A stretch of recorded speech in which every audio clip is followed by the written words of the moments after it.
Buenos días, hermanos y hermanas.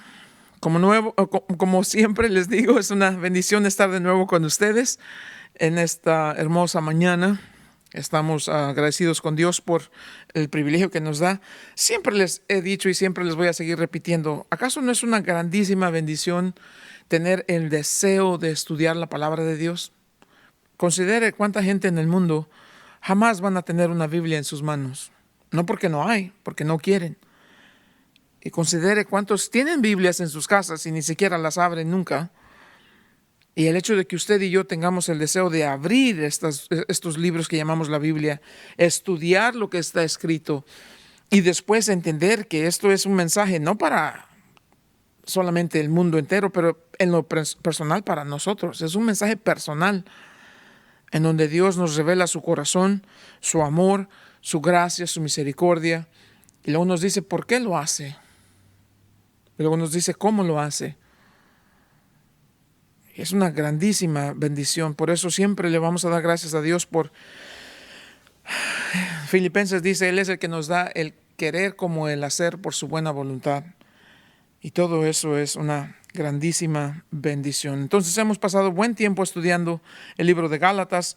Hoy vamos a continuar en el capítulo 4 y el tema para hoy es que entendamos claramente lo que es la adopción del creyente. ¿Qué es ese asunto de ser adoptados por Dios? ¿Y por qué nos adopta? ¿Y cuál es el significado de eso? ¿Y cuáles son las bendiciones que vienen con esa adopción? Es mi oración que después que terminemos esto estemos claritos en nuestra relación con Dios y en nuestra relación en el sentido de que somos sus hijos. Si tan solamente los creyentes actuáramos en cuanto a esa realidad de que somos los hijos de Dios ahora por fe en Cristo Jesús, tal vez muchas de las cosas con las que batallamos tendrían diferente color, diferente significado. Porque si hay algo que nos puede sacar adelante, algo que nos puede dar paz en medio de la tormenta, gozo en medio de la dificultad, es la realidad de que somos hijos de Dios. Esto es algo maravilloso y a veces no tomamos el tiempo. Entonces, en estos versos aquí vamos a leer de primera mano como Pablo le está escribiendo a los Gálatas, le está diciendo, no has entendido, prácticamente es lo que les dice, ustedes no han entendido todavía lo que significa ser hijos de Dios. Así que, Padre, en el nombre de Jesús, Señor, estamos delante de usted de nuevo. Gracias por su fidelidad, gracias Dios por las bendiciones que vienen con su presencia, Señor. Gracias porque nos permite este tiempo. Señor, ahora que abrimos nuestras Biblias, por favor, abra nuestros ojos, nuestro corazón para recibir su palabra. Y gracias, Dios, que usted es fiel. Gracias por ser tan paciente y misericordioso con nosotros. Gracias, Dios. Gracias le damos en el poderoso nombre de Cristo Jesús. Amén. Capítulo 4, voy a leer los versos desde el 1 en adelante y luego tomamos lo que hayamos dejado pendiente de la semana pasada. Pablo dice, pero también digo, entre tanto que el heredero es niño, en nada difiere del esclavo, aunque es señor de todo. Hablamos de eso, como el niño estaba ahí en la casa bajo el cuidado de un esclavo y en realidad no tenía ninguna diferencia, no había ninguna diferencia porque tenía que pasar este tiempo hasta que llegara a la madurez donde iba a ser ya dejado del cuidado del esclavo y ahora venía en esa relación con su padre. Entonces Pablo está llevándonos hacia esa enseñanza. Sino que está bajo tutores y curadores hasta el tiempo señalado por el padre. Había quienes se encargaban del bienestar del niño y había quienes se encargaban del bienestar de la riqueza del niño. Luego dice en el verso 3, así también nosotros cuando éramos niños estábamos en esclavitud bajo los rudimentos del mundo, aprendiendo las cosas básicas de la vida, las cosas esenciales del diario vivir. Pero cuando vino el cumplimiento del tiempo, Dios envió a su Hijo, nacido de mujer y nacido bajo la ley. Y hablamos, creo que nos pasamos más del tiempo hablando en ese verso. Cuando se cumplió el tiempo, acuérdense que les dije, Dios ordenó todas las cosas de manera tal que fuera el momento preciso cuando Jesús iba a venir. No era nada más algo que sucedió así. Era el meticuloso plan de Dios que se ordenó desde antes de la fundación del mundo, nos dice, y en el cual podemos encontrar la gran sabiduría de Dios, pero también su soberanía. Cómo Dios fue usando primero al imperio de Babilonia para que llevaran al pueblo de Israel 70 años y fueran curados de la idolatría. Después del imperio de Babilonia vino el imperio de los medos y de los persas, y ellos liberaron al pueblo de Israel de la esclavitud al terminar los 70 años y enviaron al pueblo de Israel de regreso a Jerusalén a reedificar la ciudad, reedificar el muro. Tenía que hacer de esa manera. Dios usó primero un imperio para lograr un propósito, luego terminó con ellos, usó a otro imperio para lograr otro propósito y terminó con ellos. Después de los medos y de los persas vinieron los griegos bajo el mando de Alejandro. Y ellos van a venir y van a inundar todo el mundo en ese tiempo, lo que se conocía con el idioma griego.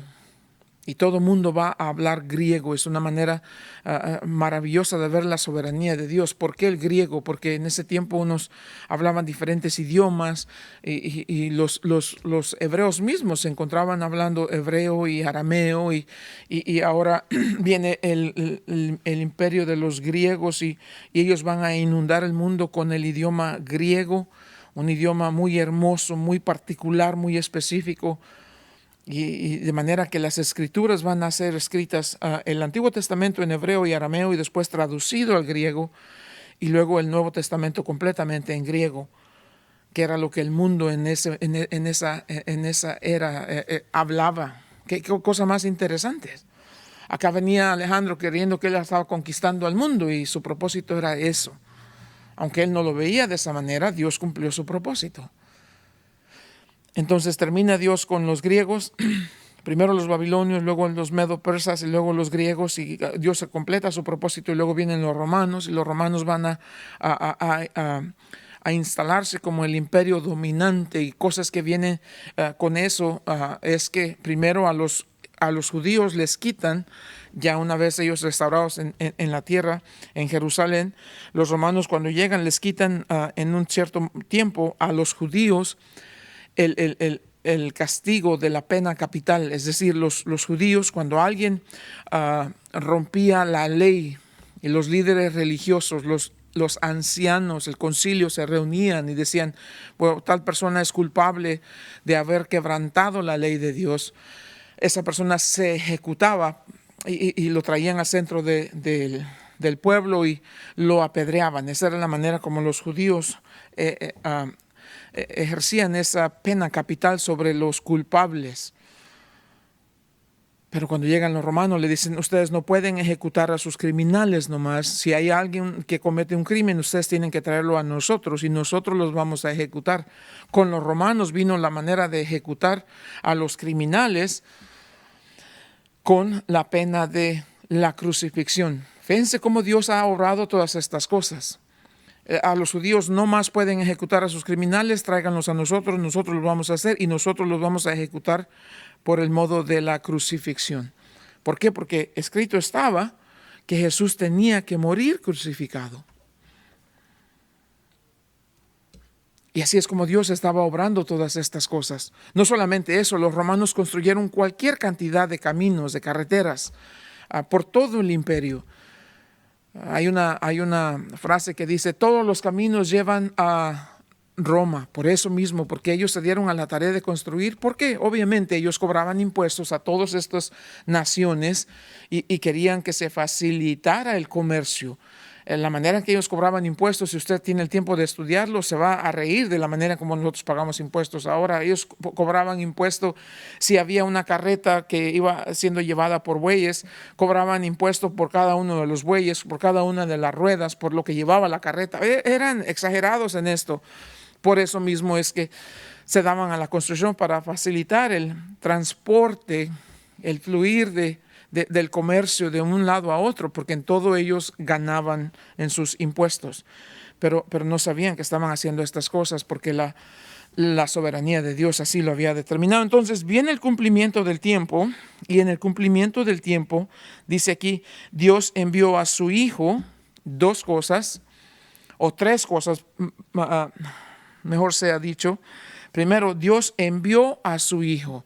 En el estudio de la Biblia nos encontramos con que Dios es una Trinidad. Dios Padre, Dios Hijo, Dios Espíritu Santo. Dios es el que tiene el plan perfecto. Hablando de Dios Padre, Hijo, Espíritu Santo. El Hijo es el que fue enviado por Dios a cumplir esta misión de rescate. Dios envió a Jesús a venir a una misión de rescate a este mundo. La Biblia dice: Jesús dejó su trono en el cielo para venir a la tierra y llevar a cabo la voluntad de su Padre. La voluntad de su Padre era redimir a aquellos a quienes Él había creado a su imagen y semejanza. El Hijo viene en obediencia al Padre a cumplir esa tarea. Y aquí nos dice: Dios envió a su Hijo. Ahí vemos el perfecto orden en la Trinidad y la perfecta armonía en que las tres personas de la Trinidad trabajan. Entonces, así como dice Juan 3:16, porque de tal manera amó Dios al mundo que dio a su Hijo unigénito. Así aquí nos está diciendo: Dios envió a su Hijo. Pero aquí otras dos cosas aparte. Nos dice que este Hijo fue nacido de una mujer. Eso nos habla de su... Vean esto. Cuando dice que fue nacido de una mujer, eso nos habla de su humanidad. En los primeros siglos de la iglesia, el debate era de si Jesús había sido 100% hombre o no. Y había muchos que diferían de esta verdad y decían que no, Jesús no había... había aquellos que decían que todo lo que es materia es inherentemente malo. Entonces Jesús no pudo haber sido carne y hueso como nosotros, porque sería malo. Obviamente es una errónea interpretación de la realidad. Jesús nació de una mujer, tenía un cuerpo físico como nosotros. Eso nos habla de su humanidad. Más adelante vamos a ver que vino a redimir. Y manera de redimir tenía que haber sido 100% Dios. Y vamos a ver eso ahorita cuando lleguemos a ese verso. Entonces, Jesús vino porque el plan de Dios establecido previamente así lo necesitaba. Tenía Él que venir. El Padre envió a su Hijo. El Hijo vino y nació de una mujer para ser 100% hombre. Y nació bajo la ley. ¿Por qué tenía que nacer bajo la ley? Para que pudiese redimir a quienes estaban bajo la ley. No solamente nació bajo la ley, pero cumplió la ley. A Jesús se le preguntó si venía a abrogar la ley. Dijo: no vine a abrogar la ley, vine a cumplir la ley. Y luego les dice él claramente a los líderes religiosos: ¿quién de ustedes me redarguye de pecado? Es decir, ¿hay algo en que he incurrido en una falta en contra de la ley? Obviamente no. Él fue 100% perfecto. ¿Y por qué tenía que ser así? Para que su cumplimiento de la ley nos fuera acreditado a nosotros por fe en su nombre, por fe en la obra redentora de Cristo Jesús. Vean las cosas como Dios, a veces no tomamos el tiempo de considerar todo esto y mucho más tuvo que Dios hacer para llevarnos a ese momento de la realidad en que clamáramos y dijéramos: Dios, perdóname de mis pecados, entiendo lo que has hecho, no lo comprendo en toda su magnitud, pero entiendo, yo soy un pecador y necesito un Salvador, pero para que Él me pueda salvar, Él tiene que ser perfecto para salvar a alguien que no es perfecto. Por eso se dice en la cruz, en la cruz, el Padre trató a Jesús como nosotros merecíamos, porque por nuestra culpa, fue nuestra maldad. Él llevó nuestras iniquidades, dice Isaías 53. Por su llaga nosotros fuimos sanados. Entonces Él tomó nuestra iniquidad y la llevó a la cruz y pagó por ella, la crucificó en la cruz. En la cruz el Padre trató al Hijo como si fuésemos nosotros, para que nosotros fuéramos tratados como si fuésemos su Hijo Jesús. Hay una gran gama de cosas aquí que debemos considerar y debemos llegar a ese momento de decir: gloria a Dios por su sabiduría y su gracia y su misericordia. Dios envió a su Hijo, tenía que nacer de una mujer para que fuera hombre y tenía que nacer bajo la ley para que pudiera pagar por lo que nosotros habíamos quebrantado la ley. Verso 5, para que redimiese a los que estaban bajo la ley. La ley continuamente, acuérdense, la ley estaba allí para señalarnos: eso es pecado, eso no le agrada a Dios, eso Dios rechaza. Ahí estaba la ley indicándonos y al final del día nos dejaba culpables. ¿Y entonces qué? Entonces eres culpable. ¿Por qué? Porque cumplí 9 mandamientos, pero rompí uno. Soy culpable de todos. Y mañana comenzábamos otra vez. Isaías nos dice: en el mejor de los días, en el mejor de los casos, somos todos un trapo de inmundicia. ¿Qué es un trapo de inmundicia? Isaías 64:6. ¿Qué es un trapo de inmundicia? Era una toalla femenina. Eso es lo que trapo de inmundicia significa. Es esas toallas que las mujeres usaban en esos tiempos, que no había toallas femeninas como ahora.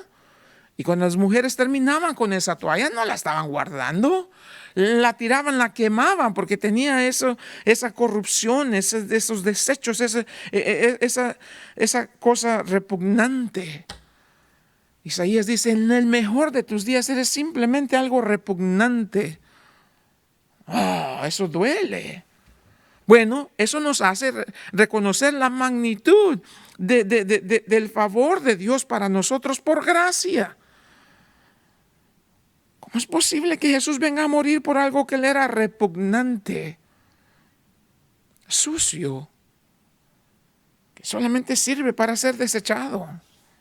Eso es lo que nos está diciendo aquí, para que redimiese a los que estaban bajo la ley. No podemos cumplir la ley, Señor, ¿qué vamos a hacer? Yo tengo la manera de cómo hacerlo. ¿Cómo lo vas a hacer? Voy a traer a mi hijo que va a cumplir la ley perfectamente. Y cuando él vaya a la cruz, su justicia va a ser depositada en tu cuenta. Nosotros que estábamos en bancarrota, de repente toda nuestra deuda fue no borrada, pero pagada en su totalidad. Y aquí traemos nuestro recibo que debemos nuestra vida porque somos culpables, fallamos en todo esto y toda esta lista enorme de las cosas horribles que cometimos en nuestra vida hasta el momento en que escuchamos de Cristo Jesús y reconocimos que somos pecadores y clamamos a Dios por perdón. En ese momento es que Dios nos lleva a la cruz y nos dice, escribe a lo largo de este recibo con sangre, pagado en su totalidad. Y ahora podemos caminar con ese. Mi cuenta fue saldada, pagada en totalidad por la sangre de Cristo Jesús. Y no solamente quedó ahí, nació de una mujer, vino del cielo a la tierra primero, nació de una mujer, nació bajo la ley, y luego pagó con su sangre por nuestra redención. Dos cosas. Para la redención debe haber un precio y debe haber una persona. El precio fue su sangre. La persona, Cristo Jesús. Nos redimió, nos compró del mercado de esclavos, nos sacó para nunca ser esclavos. Sigan esta lógica, ¿ok? Sigan esta. Ahí estaba el esclavo en el mercado de esclavos. En esos tiempos había un mercado de esclavos, tan horrible como suena, pero es la realidad. Y la persona iba y compraba ese esclavo y lo traía y decía, bueno, vas a trabajar para mí. Si se acaba el trabajo, te puedo vender y ya sigue la cosa ahí. Pero esta persona va y compra ese esclavo y dice, ¿sabes qué? Este esclavo es buena persona y trae su mujer, sus hijos, me cae bien y le voy a dar su libertad. ¿Sabes? Ya cuando terminamos aquí ya no eres esclavo, puedes irte, eres libre. Ya no más vas a ser esclavo. Pero después de unos días lo pensó y dijo, ¿sabes? Pero cuando ya terminemos aquí y te quieras ir, si no te quieres ir, te puedes quedar aquí. Y si te quieres quedar aquí, yo te voy a adoptar, ahora no como un esclavo en mi casa, pero te voy a adoptar como uno de mis hijos. Y el esclavo estaba, no puede ser. Sí, vas a vivir en mi casa con tus hijos, tu esposa, y vas a tener los mismos derechos que mis hijos. Pero se me olvidaba, no va a terminar ahí, porque en mi herencia de todos mis bienes que tengo, tú vas a ser heredero también. No, ya me sacaste de ser esclavo, ya es suficiente. No, ya no quiero que vayas y batalles, no busques por ti lo que yo tengo para darte en abundancia. Quédate conmigo, aquí hay abundancia de bienes. Y no te intimides, no te sientas mal, participa de todo como uno de mis hijos. Eres uno de mis hijos. ¿Cómo? Sí, te voy a adoptar, te voy a dar mi nombre ahora. No, por favor, espera, no, eso es demasiado para mí. Todo esto, ¿qué hago yo? Yo no puedo ofrecerte nada. Soy un esclavo, no tengo nada, no sé nada más que trabajar. ¿Qué puedo darte a cambio? Nada. Ese es el punto. Yo quiero bendecirte. Tú no tienes que hacer nada. Ya no es esclavo, es libre. no es solamente libre, ahora es adoptado, ya no es un esclavo, es adoptado y ahora es hijo. Y más allá, no solamente es hijo, ahora es rico. Tiene una riqueza, una herencia que le fue dada sin merecerlo. Pero Dios va más profundo que eso. Dios no termina allí. Esas son las limitaciones del hombre. Entonces el hombre venía, adoptaba a ese esclavo, le cambiaba su nombre, le ponía su apellido, lo escribía en su testamento, todos los demás hijos felices con el otro hermano. Ahora todos están felices, todos van a recibir parte de la herencia, que es mucho más de lo que necesitan, abundante. Pero Dios va un paso más allá todavía. Dios no solamente nos saca de ser esclavos, nos da nuestra libertad, luego nos llama a ser sus hijos, nos adopta como sus hijos, nos hace acreedores, no acreedores, receptores de su herencia, no acreedores, mala palabra usé, nos hace ahora partícipes de su herencia, pero Dios va más allá y dice, y por si acaso te queda duda, te voy a dar mi naturaleza. El hombre puede adoptar a otro hombre, a otro niño, pero no le puede dar su naturaleza. Pero Dios sí.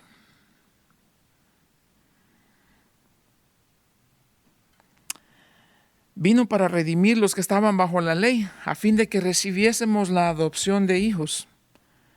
Y por cuanto sois hijos, vean esto. Dios envió a vuestros corazones el espíritu de su Hijo, el cual clama, Abba, Padre. Vean esto. El padre que adoptó al esclavo solamente le da su nombre, pero no le puede dar su naturaleza. El esclavo que fue adoptado tiene la naturaleza de su padre natural. Ahí queda limitado el hombre que lo adoptó. Pero Dios no. Dios dice, tienes una naturaleza de tu padre natural, que al final de las cuentas de todos nosotros, nuestro padre es Adán. Tenemos la naturaleza pecaminosa de Adán. Vean esto, pongan atención, porque esto es importantísimo. El pecador, el hombre que viene y se arrepiente de sus pecados, trae consigo la naturaleza de Adán. Por naturaleza somos pecadores, somos quebrantadores de la ley. Pero viene Dios y nos adopta, nos ha adoptado como sus hijos, pero no para ahí. Nos dice, te voy a dar ahora el espíritu de mi hijo en ti. Tu naturaleza cambió del primer Adán a Cristo Jesús. Ya no eres hijo de Adán en la naturaleza pecaminosa. Ahora eres hijo de Dios por la fe en Cristo Jesús y su naturaleza fue puesta en ti. Tu naturaleza fue cambiada de la carne a lo espiritual y eres un hijo de Dios con esa intimidad con Dios por el sacrificio de Cristo Jesús y por tu fe en Él.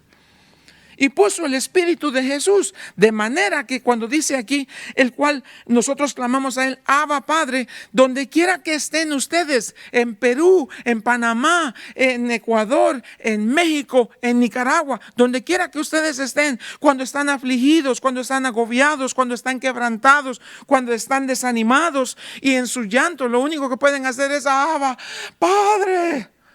El Padre te está escuchando, pero no escucha a cada uno de ustedes como son, como tal. Escucha a su Hijo en ti. Eso le hace a Dios que mueve su corazón y te rescata y te bendice y te restaura y te acerca y te abraza en su hombro y te dice, shh, shh, shh, shh, shh. It's okay. It's okay. Ya. Aquí estoy.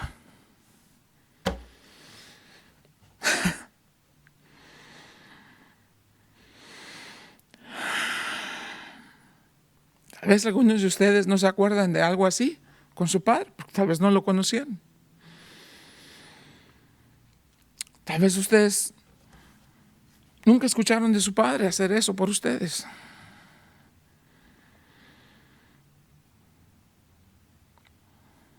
Tal vez tú como padre nunca has sido capaz de hacer eso por tus hijos. Porque tú eres hombre. Los hombres no lloran. No, estás muy equivocado.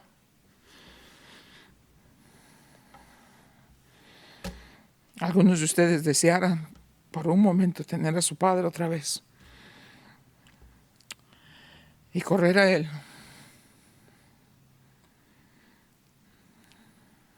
Y abrazarlo y besarlo, y que Él te abrace y que Él te bese.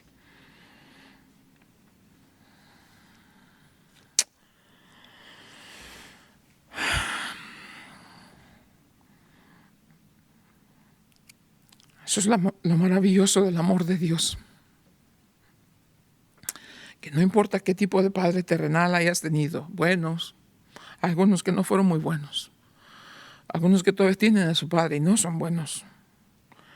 No te preocupes, no te endurezcas en tu corazón, ni te llenes de amargura. Toma en cuenta lo que la Biblia dice y recuérdate que en el cielo hay un Padre que te ama con amor eterno. Un Padre que está pendiente de ti y que en el momento que tú gritas, porque puso el Espíritu de su Hijo en ti, en el momento en que tú clamas, y que no importa si eres bueno, si hiciste, si eres su hijo, Él te ama tal y como eres, quiere cambiarte, que seas mejor. Pero el momento que gritas, el momento que estás en tu dolor, Él no te dice, pues no ha sido muy bueno, ahí quédate. No, Dios no es así. Nosotros sí, ustedes sí son así. Y no lo nieguen, porque sí somos así. Nos vengamos de nuestros hijos, los tratamos con rencor cuando fueron esto y te lo mereces y bla, bla, bla. Ojalá Dios nos enseñe a cambiar, porque eso no refleja el corazón del Padre. Porque yo sé que cuando le llamo al Padre, cuando clamo, y muchas veces lo he hecho, y no me avergüenzo.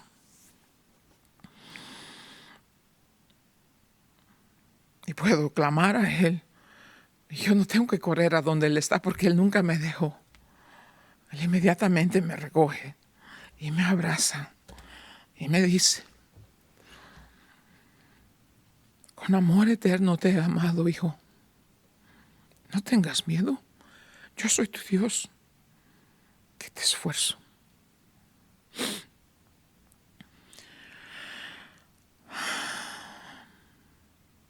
Quiero que entiendan esto. En el nombre de Jesús tienes que entender esto. Si entiendes esto, va a cambiar tu vida para siempre.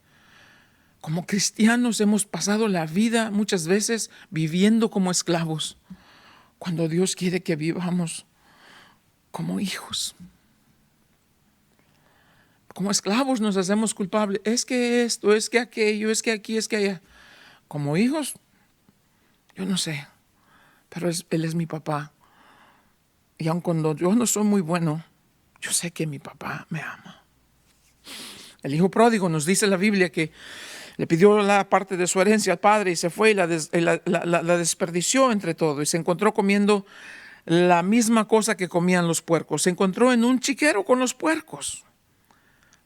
Y entonces reconoció y dijo, en la casa de mi padre hay abundancia de bienes. Esto es lo que voy a hacer, me volveré a la casa de mi padre y le pediré que me acepte como uno de sus esclavos.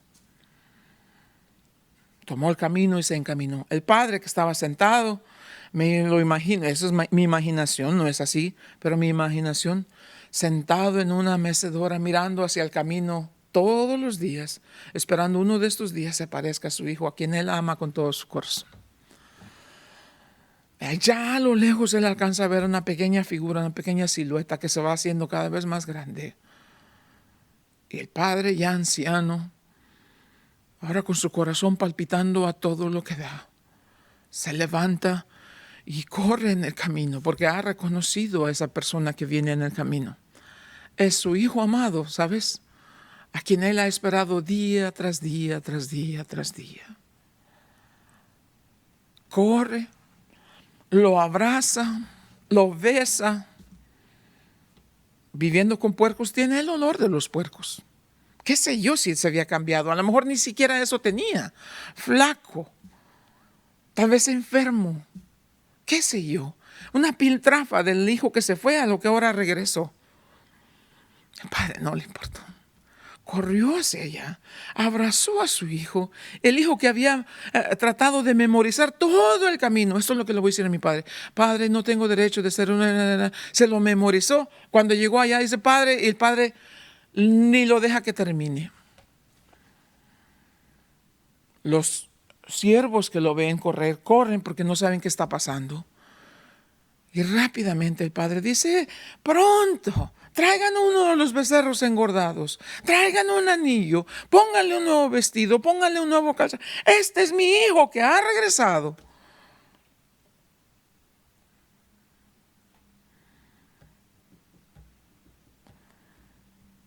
Padre, déjame ser como uno de tus esclavos. No, eso jamás puede ser. Tú eres mi hijo. No hay manera, no hay forma de que tú algún día puedas ser esclavo. Tú no puedes ser esclavo, tú eres mi hijo.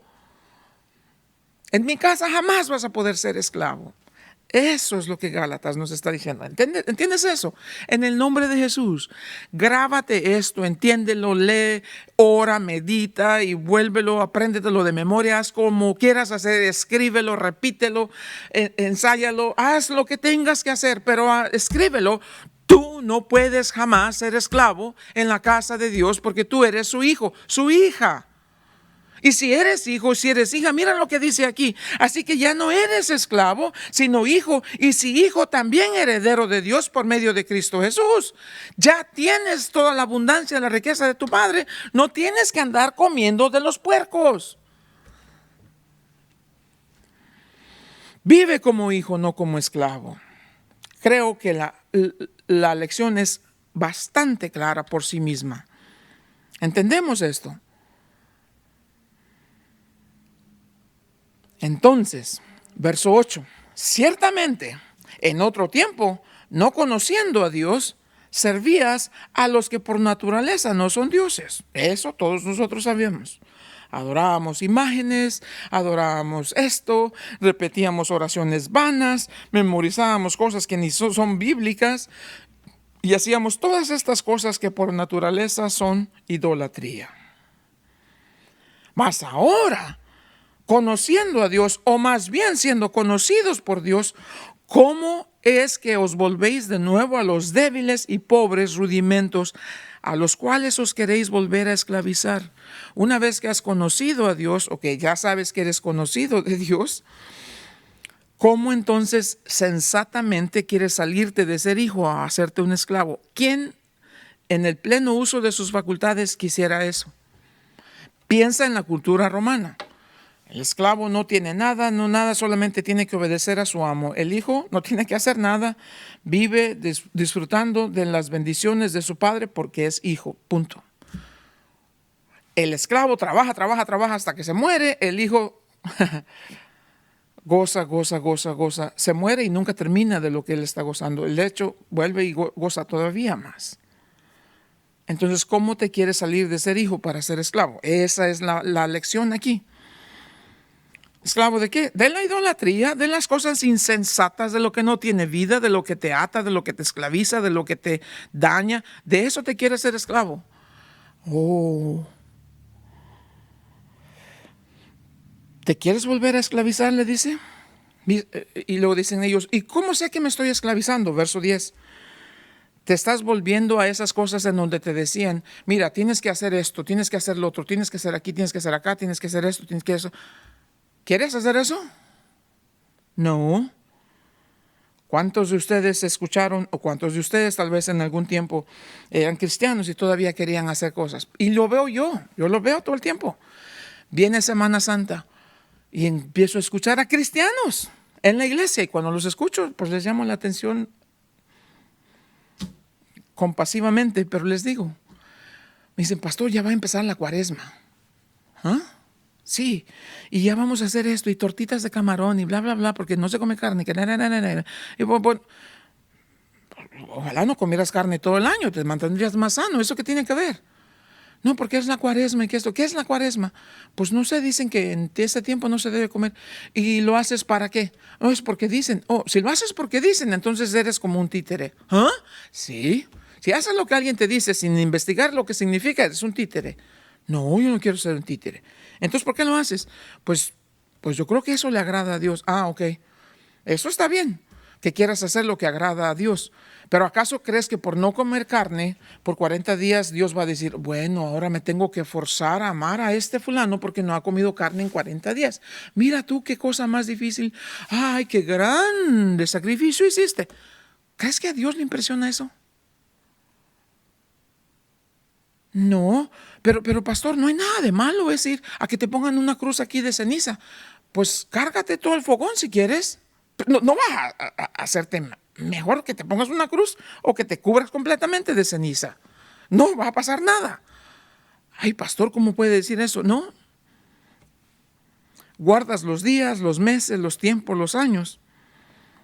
Verso 11. Me temo de ustedes que todo lo que trabajé fue en vano. Pablo le dice a los Gálatas: escucharon el Evangelio, escucharon la palabra, recibieron a Cristo, recibieron el Espíritu, fueron adoptados, ya no son esclavos, fueron hechos hijos y se les dio una nueva naturaleza. El Espíritu de Jesús que ahora vive en ustedes les da el derecho de clamar Abba Padre, y Dios está ahí para bendecirlos, para protegerlos, para ayudarlos, para socorrerlos, para fortalecerlos, para limpiarlos, perdonarlos y restaurarlos y todas las demás cosas que Él hace por nosotros.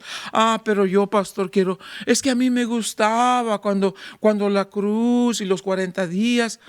Entonces hazte esclavo pues de la idolatría, de esas cosas que ni tienen vida, y comprueba el hecho de que todo lo que se hizo por ti fue en vano.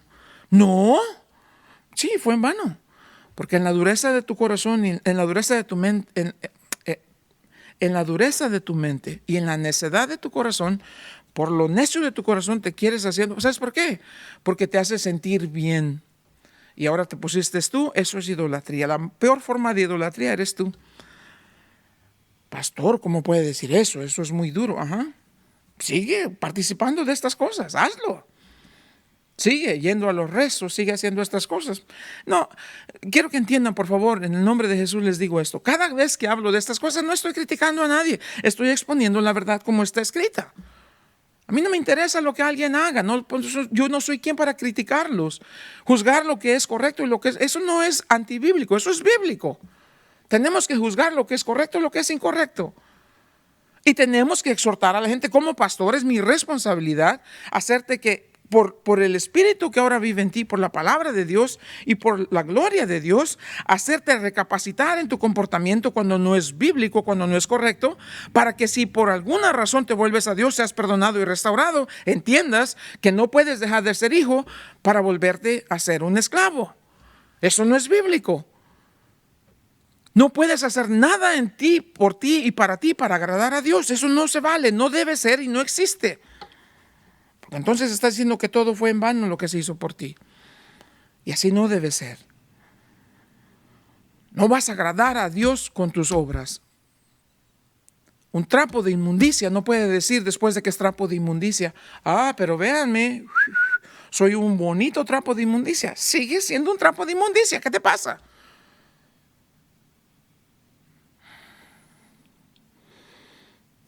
Había un hombre que se llamaba John Wesley. El hombre fue el que dio origen en cierta manera, no él, pero el precursor, el fundador, puedo decir, de las iglesias metodistas. El hombre vino de Inglaterra a América como misionero. En Inglaterra era un hombre completamente entregado. Su padre fue ministro, él también fue un ministro y conocía de la Biblia, y el hombre servía en las cárceles, en los orfanatorios, él iba por todos lados, era un gran ejemplo de devoción y de disciplina cristiana. Donde quiera que iba, él estaba siempre sirviendo a Dios, bla, bla, bla, y por todos lados andaba. Y un día vino de misionero a Estados Unidos y compartía la palabra y hacía esto. Y si lo tuviéramos hoy, todo el mundo dijera: qué hombre tan más santo, hagámoslo el pastor de la iglesia, porque el hombre es una eminencia. En todo lo que hacía él era excelente. Como digo, un ejemplo de disciplina y devoción. Pero cuando vino a Estados Unidos, después de que terminó su viaje misionero, se regresó a Inglaterra. Y en el barco en que iba de regreso, de repente se encontraron en medio de una gran, pero gran severa tormenta. Y comenzó a tener miedo. Y ahí iba, ahí asustadísimo, y estaba. y notó que allá en el otro lado había un grupo de cristianos que estaban, te amo Dios, cantando con gozo en sus caras. La tormenta estaba todo lo que daba y el barco se tambaleaba y todo y los rayos y oscuro y la lluvia y el frío y ellos, oh grande es nuestro Dios y su fidelidad, cantando todo el viaje. Y él aquí tenía miedo de morirse y comenzó a preguntarse, pero espérate, si yo soy ministro y le digo a la gente que deben ser salvos en Cristo Jesús, ¿por qué yo tengo miedo? ¿Por qué ellos tienen algo que yo no tengo? Y llegó a la conclusión, dijo, si tengo miedo, tiene que ser porque yo no tengo lo que ellos tienen. Y si no tengo lo que ellos tienen, ellos deben ser salvos, por eso tienen gozo en su corazón. La conclusión es que tal vez yo ni siquiera soy salvo.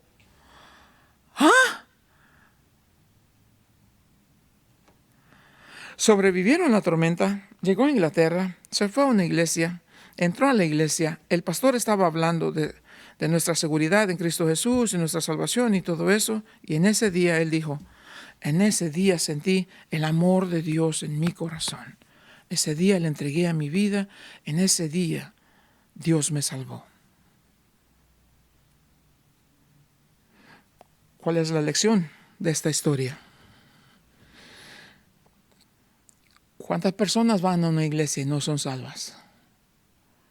O pastor, eso ya es juzgar. No, no estoy juzgando a nadie. ¿Cuántas personas están en una iglesia y ni siquiera son salvas? ¿Sabes qué?